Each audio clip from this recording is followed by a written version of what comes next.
Okay. All right.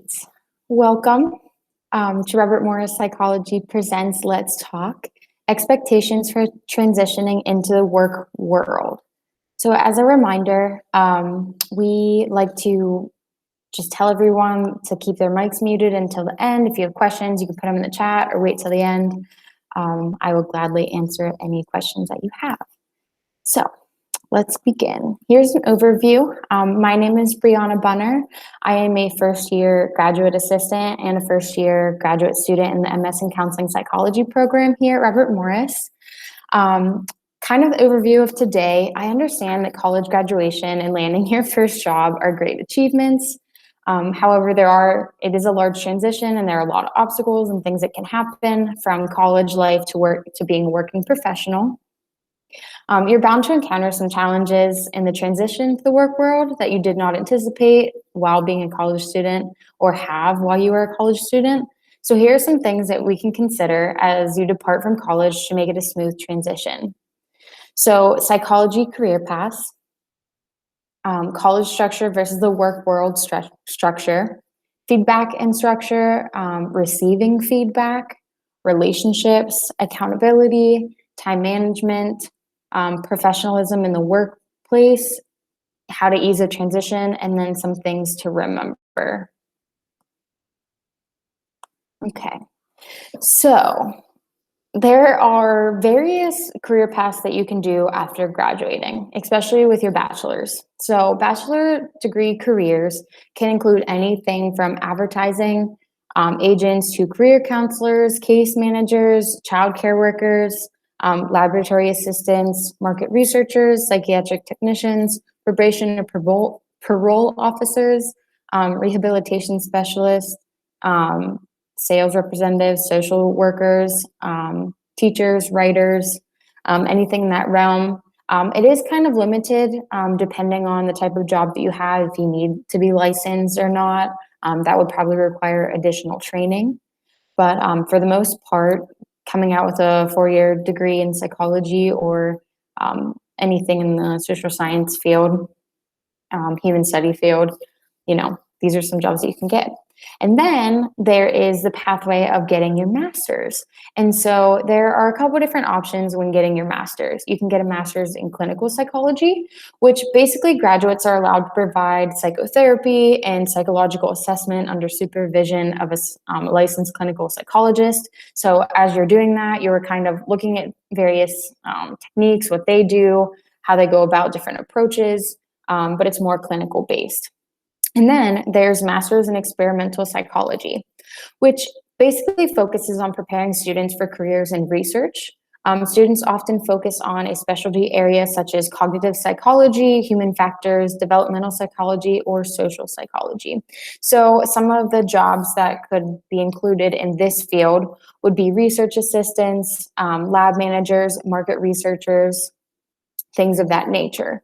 Now, there's a Master's in Applied Psychology, which basically is a specialty area. It's a degree in an applied field that prepares students to work directly in their specialty area, but some graduates may find teaching positions at colleges or universities. And some examples would include industrial, organizational, forensic, or sports psychology. So for me, I really like sports psychology, but I chose to get a master's in counseling psychology, which is the next option. And some things that you can do with that is you could be a school counselor. You can go out and counsel basically any population, but school counselors do tend to get a counseling degree. So now we move on to doctoral programs. So the PhD is basically a doctor of physiology, or I apologize, philosophy, and you're generally trained following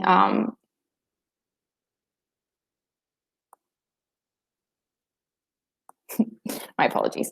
You're generally trained following the scientist practitioner model, which has a greater emphasis on research. So the degree is earned in about 5 to 7 years. And then there's the PsyD, which is a doctor of psychology, generally trained with general emphasis on clinical and applied work. The degree is earned within 4 to 6 years with a 1-year internship. So basically, there's the PsyD and the PhD. PhD is more for individuals that want to do research more often, long term, and could potentially want to be a professor of some sort, like a full-time professor for a long time. And like a PsyD is more like hands-on, applied. You have different skill sets, but you also can do a little bit of research in addition to the applied work. And then we go into the 3+2 program, which is RMU's bachelor's plus master's, and it's an accelerated program. And so you get a bachelor's degree and a master's degree in 5 years. You save time and money. RMU's 3+2 program allows you to have 12 credits of graduate coursework taken after the spring of the student's 3rd year, and it is counted towards the undergraduate degree. So basically, you will be a senior in undergrad, but also in your 1st year of your master's in counseling psychology program, if that makes sense. So here are the various pathways and things that you can do.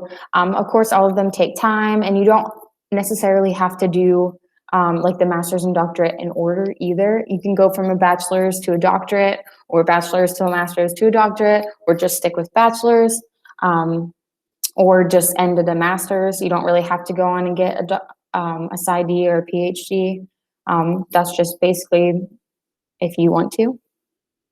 So next we have college structure versus the work world structure. So college is basically where you get frequent, quick, and concrete feedback in grades, or in like feedback that is written on papers or assessments or things like that. It's highly structured curriculum and programs with a lot of direction. Whereas like the work world, it's very infrequent and less precise feedback. It's highly unstructured environment and tasks with few directions. So basically, college is something where like you're given in this outline, this structure, and in the work world, you're just given these ideas and these projects and you're told to complete them. So you kind of have to go with more of like your gut feeling, what you think that individual means, or like asking a lot of questions to make sure that you're getting all the pieces that your boss or whoever is asking for. College has few significant changes, a flexible schedule, frequent breaks and time off, whereas like the work world, you have frequent and unexpected changes, structured schedule, and limited time off. So, for college, you have your fall semester, but you get that Thanksgiving break, Christmas break, you come back, then you have your spring semester, you have spring break typically, and then you have that summer off, unless you plan on taking summer courses, but more often than not, you're not. And then you go back into the fall. Whereas the work world, you have either a 9-to-5 job, or you do create your own schedule, but it's not as flexible.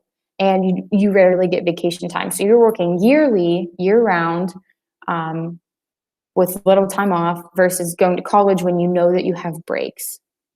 So for college, there's personal control over time, classes, and interests, and it's intellectually challenging. Whereas like the work world, directions and interests are dictated by others. So basically, you are in a job and your boss tells you, I want you to work on this project, during this time or with this thing. And for psychology, it can be a little bit different in the sense of like, you might have a certain population and a certain like time that you have individuals or time that you have group, but you might have a little bit more flexibility within that. It kind of all depends on the company as well. And then the work world, it's more organizational and people that have like the challenges, where the challenges lie, instead of being challenged in more of an intellectual way. Of course, you still will have intellectual challenges in the work world. However, it is more based on like, how do we complete this project?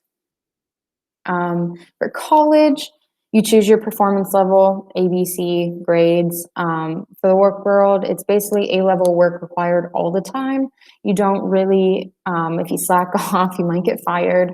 So you got to kind of be at your A game pretty much a good portion of the time. And that may sound stressful, but you know, it's all based on like you wanting to be there and you wanting to be in that job.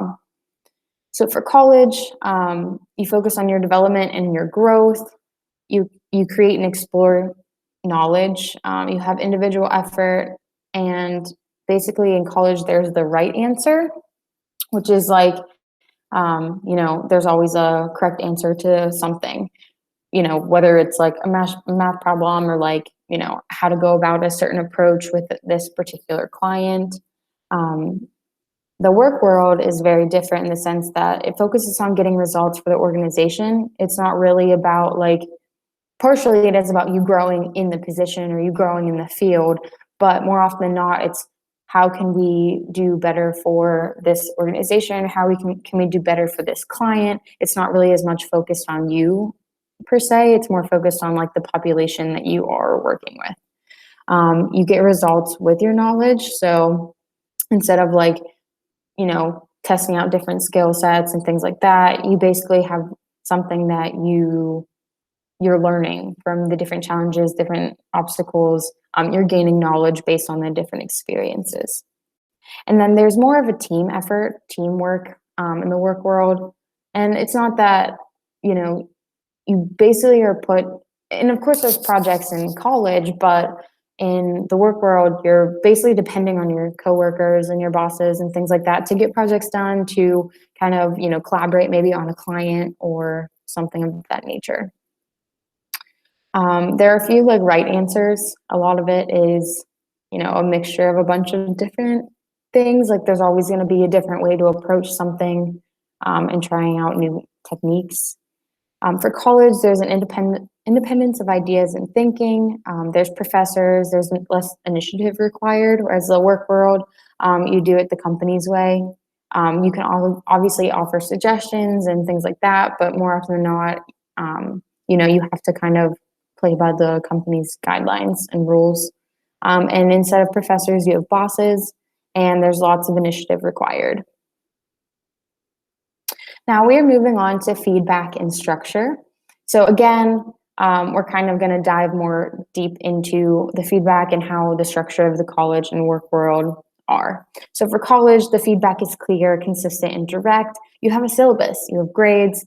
The syllabus details the requirements for the semester and the standards upon which you will be graded. There's quantitative feedback and qualitative feedback. Quantitative feedback is like the grades that are standardized, so A, B, C, D, incomplete, things like that. It's easy to understand your personal performance levels relative to others or to yourself in previous classes or semesters. So there's a lot of like, you can compare like, all right, this is the grade that I got in this course versus this course. Like maybe I'm a little bit better at this topic or more interested in this topic compared to another. Qualitative feedback is like performance reviews from professors or academic advisors. So if your professors are ever giving you feedback or, talking to you about where you are in the field or like what your plans are, or how you should go about things and their views of the strengths and weaknesses that you have, that is where you get that feedback. For the work world, feedback is often less consistent and less easily decipherable. So it depends on the place, of course, but they're not always going to be upfront with, okay, like this is A+ work, this is B+ work, like, you could do better in this, this, and this. Work guidelines, it's basically how you conduct yourself, and but it's not necessarily guidelines on how to complete projects. So basically going in, it's like, okay, these are the rules that you have to follow. And for, psychology majors, it's more ethical rules. Then of course you have like, if you're working in a company or maybe even in your private practice or something like that, you will have to basically follow rules, but not on like how to complete things. So like there's no structure with like the project or the client that you have, like going in like, oh, I'm going to do this with the client. It's great to have a plan, but it might not always go that way. There's a lot of flexibility, a lot of challenges. So in the work world, you get a lot of qualitative feedback. which you might receive very clear, detailed, and consistent feedback about your performance, or you might receive feedback in a more intermediate and difficult to decipher manner through a quick comment here and there until you have an official performance review. So they're not always going to sit down and like talk to you about things that you're doing good and things you're doing bad. It's kind of based on like how you decipher it. Like if you think that you're doing a good job and the clients are happy, or the population that you're trying to work with are happy, and your bosses and like your relationship and communication is all good, then okay, you're doing a pretty good job. But it's not always going to be, they're not always going to come out and say you're doing excellent work, your strengths are this, your weaknesses are this. It might not always occur. So receiving feedback. Now, this can be like, basically there are going to be positive and negative feedbacks that you get from bosses, from coworkers, things of that nature. And so this is kind of a tip or a couple of tips on how to receive both positive and negative feedback in a poised, professional manner. So here are some of the do's and don'ts. So I'm going to kind of like bounce back and forth between the two. So do take time to gather your thoughts, because it can be overwhelming. So if someone gives you feedback, don't immediately react right away, right? Like don't take it personally. Don't try to justify, deflect, or ignore it. Acknowledge and reflect on what is said and why it was said, like what the conversation was about, why they were even telling you that in the first place, and take it in. You can reflect on it, you can think about it a little bit, and then you can choose to let it go, or you can choose to use it to improve that area if you deem necessary. Don't always wait for others to offer up feedback.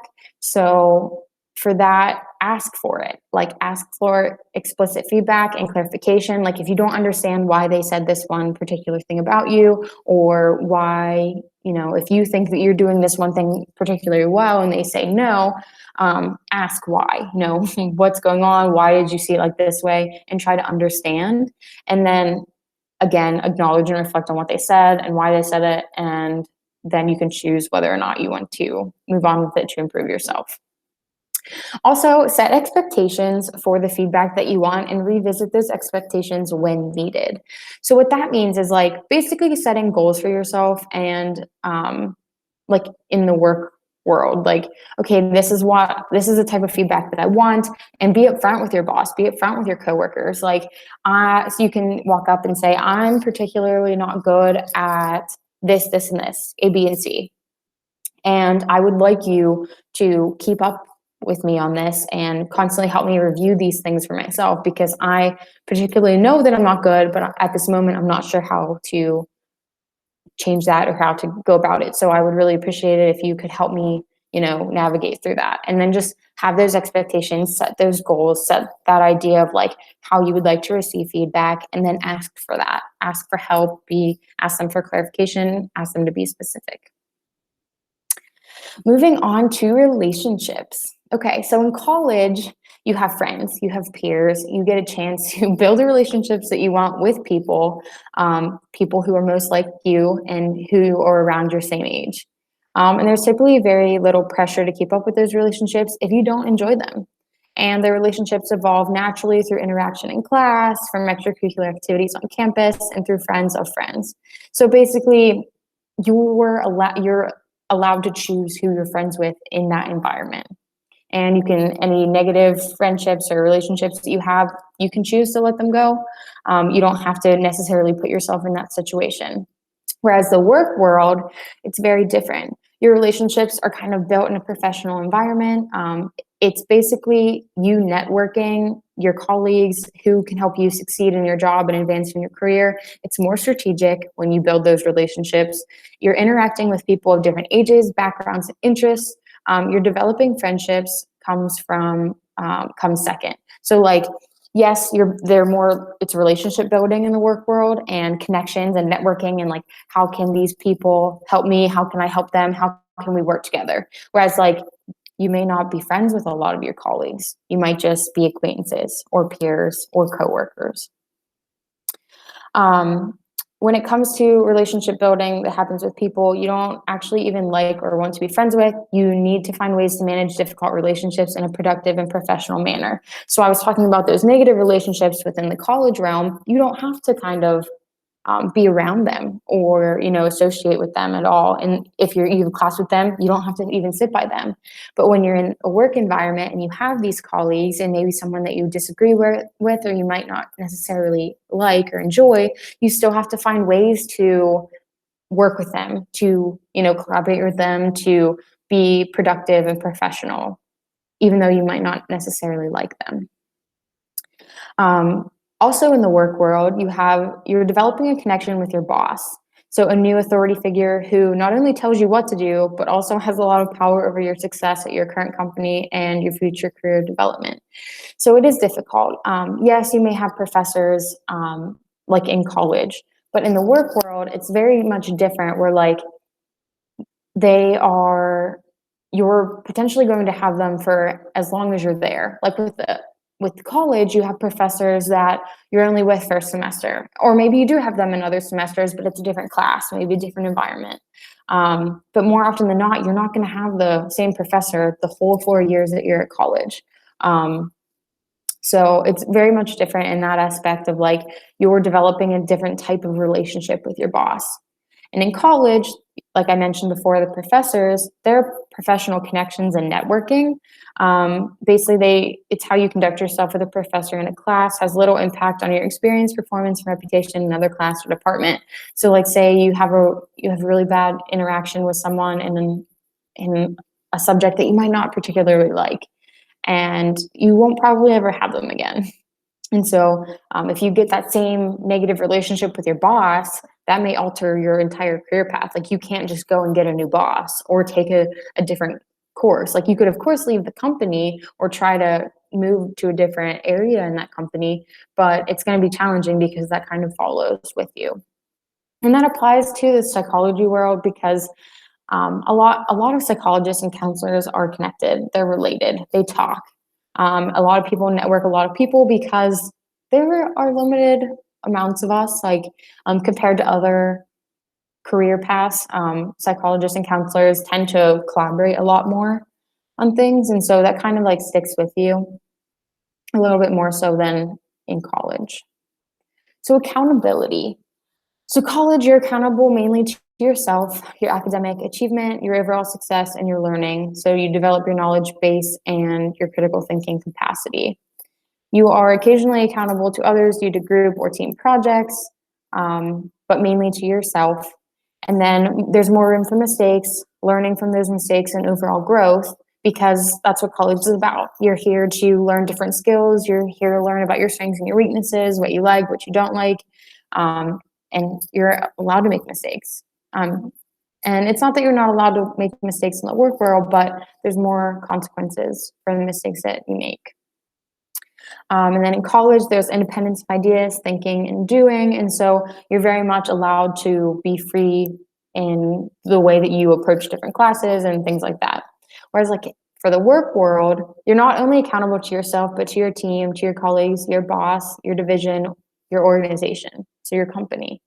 You have a lot of things riding on it. Like it's not just you that would be affected, it's everyone around you and even the organization. So there's more at stake. If you aren't holding yourself accountable, it adds more pressure and personal responsibility and accountability. Mistakes are not exclusively learning opportunities. They can have serious consequences on your reputation and on your career, depending on how large the mistake is. And I'm not saying that like, so you messed up like maybe on a paper or something that happens for your company that they're immediately going to fire you. That might be more of a learning opportunity. But like say if something happens that like you lose an entire client list or client group because something happens, or in this case, like you're unethical, because psychologists go through a lot of ethical boundaries. We have a rule book and everything that say you break one of those, that's kind of hard to, overlook in a sense. So that's a mistake that can really alter your career and your future. So another thing is you have to do it the company's way with possible suggestions. So you can't go in like free will, like you want to change this and this. Like you're going into this company, this area, as a way to, okay, how can I best help you? Here's maybe a couple of suggestions on things that I've noticed just coming into the company, but you're not going to go and change the whole company dynamic. So time management, for college, it's more flexible with regard to time. You have personal control over your schedule, classes, and how your time is spent. Might not have class every day if that's how you schedule it. And then there's frequent breaks and time off, like I mentioned before, Thanksgiving, winter, spring, summer, things like that. And you have a syllabus. So it even gives you, it's given at the beginning of the semester, and it gives you basically a structure and when things are due, deadlines, and things like that. So for the work world, more structure with regard to time. So you're required employees are to be at work, take lunch, and leave at a specific time. You don't always get to pick your hours. You show up late or you miss too many times, you might be fired, potentially. Not allowed to come back. So vacation and time off, you may get 2 weeks of vacation in your first job. Might take a couple years before you can accrue more vacation time at a higher rate. Newer employees might not have much choice as to when they take their vacations. So that's just something to consider when thinking about the transition between college and the work world. Time management for psychology majors, especially like in counseling or like social work, it's kind of like client by client basis. And so you might not have the same clients every single day, or you might not have the same schedule every single day. So it is a little bit different than like a regular 9-to-5 job. Professionalism in the workplace. So in the workplace, acting unprofessional can get you fired. Your employers and your coworkers will evaluate you on your speech, attire, behavior, and motivation. Show them that you're intelligent, articulate, professional, reliable, and willing to work as a team. Professionalism also encompasses initiative and being a self-starter. What we mean by that is like instead of waiting for someone to tell you what to do, you go out and do it. Like you try to better different areas. Like we were talking about before with the suggestions, like maybe you think about like, okay, like I've noticed this and this, like I'm going to gather some evidence, I'm going to gather maybe a different approach to it, and then I'm going to present it to my boss or to the coworkers. And like, okay, like maybe we can try to do this differently. Staying organized and managing your time will be critical. That's if you're late a bunch of times, it doesn't really look that professional in the workplace. So it's good to, have really good time management skills, be accountable, things like that. So to ease the transition, things to figure out. Understanding the company's norms, rules, and quite explicitly how and why these rules and expectations are different from college. So, obviously, like we mentioned before, college and the work world are very different.